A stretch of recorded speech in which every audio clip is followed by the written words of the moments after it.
नमस्कार मित्रांनो, श्री स्वामी समर्थ. नरक चतुर्दशीपर्यंत रोज घरात हळद आणि मिठाचा दिवा नक्की लावा. श्रीमंती तुमच्या पायाशी लोळण घेईल. मित्रांनो, दिवाळीच्या दिवसात आपल्या आयुष्यात सकारात्मकता आणि समृद्धी आणण्यासाठी अनेक पारंपरिक उपाय सांगितले जातात. त्यापैकी एक प्रभावी उपाय म्हणजे हळद आणि मिठाचा दिवा. या दिव्याचा संबंध केवळ धार्मिक श्रद्धेशी नसून ऊर्जेच्या प्रवाहाशी आहे. हळद ही शुभत्व, तेज आणि लक्ष्मीचे प्रतीक आहे, तर मीठ नकारात्मक शक्ती नष्ट करून वातावरण शुद्ध करते. मित्रांनो, व्हिडिओमध्ये पुढे जाण्याआधी तुम्हालाही माता लक्ष्मीचा आशीर्वाद सदैव तुमच्यावर राहावा यासाठी या व्हिडिओला एक लाईक नक्की करा. तसेच चॅनलवर जर का तुम्ही नवीन असाल तर चॅनलला सबस्क्राईब नक्की करा आणि कमेंटमध्ये जय लक्ष्मी माता नक्की लिहा. मित्रांनो, पहाटे म्हणजे सूर्योदयाच्या थोडं आधी घरातील स्वच्छ स्थळी बसावे. घराचा ईशान्य कोपरा हा सर्वात शुभ मानला जातो. त्या दिशेला तोंड करून दिवा पेटवावा. एक छोटासा मातीतला दिवा घ्यावा. त्यात थोडंसं तूप ओतावं.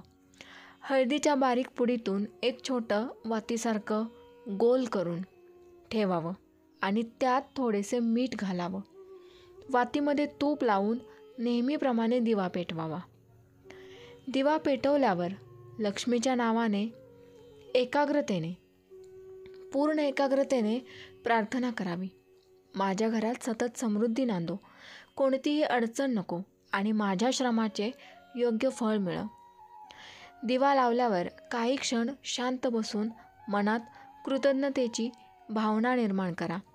दिव्याजवळ हात जोडून काही क्षण ध्यान करा. हे करताना आपल्या जीवनातील सर्व अडथळे वितळत आहेत आणि सुखसंपत्तीचा प्रवाह घरात येत आहे, अशी कल्पना मनात ठेवा. दिवा पूर्ण जळून जाईपर्यंत तो हलवू नका.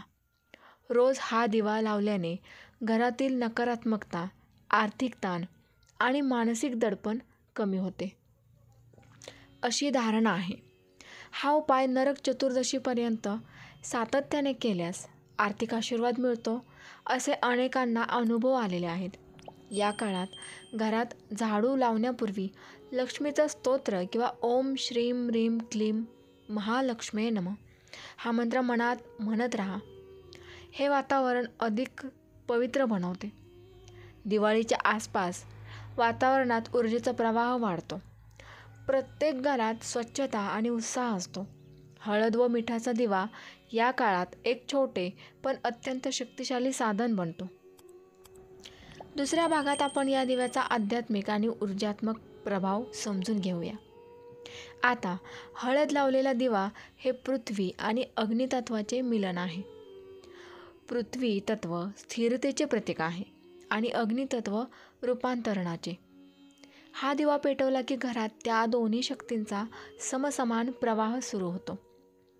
यात मीठ जोडल्यामुळे वातावरणातील नकारात्मक तरंग शोषले जातात.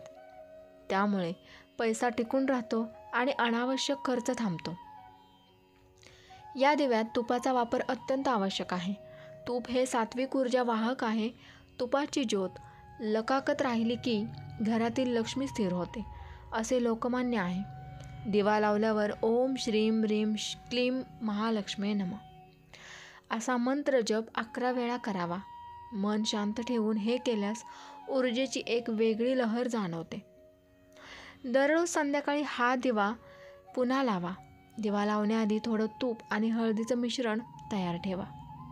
यावेळी दिव्याच्या ज्योतीकडे पाहताना आपल्या हातात पैसा खेळतोय, प्रत्येक प्रयत्नाला यश लाभतंय, अशी कल्पना करा. मानसिक दृश्य निर्मिती म्हणजेच व्हिज्युअलायझेशन हाच या उपायामागचा गाभा आहे. जेव्हापासून हा उपाय सुरू करता तेव्हापासून घरातील आर्थिक प्रवाहाकडे लक्ष द्या.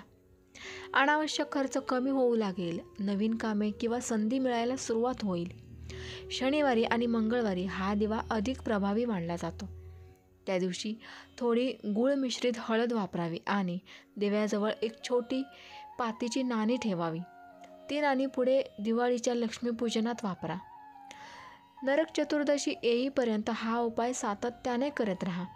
शेवटच्या दिवशी म्हणजे चतुर्दशीच्या रात्री दिवा लावल्यानंतर त्या दिव्याची वाती आणि राख घराबाहेर फेकू नका. ती अमावस्येच्या दिवशी तुळशीखाली किंवा पिंपळाच्या झाडाजवळ विसर्जित करा.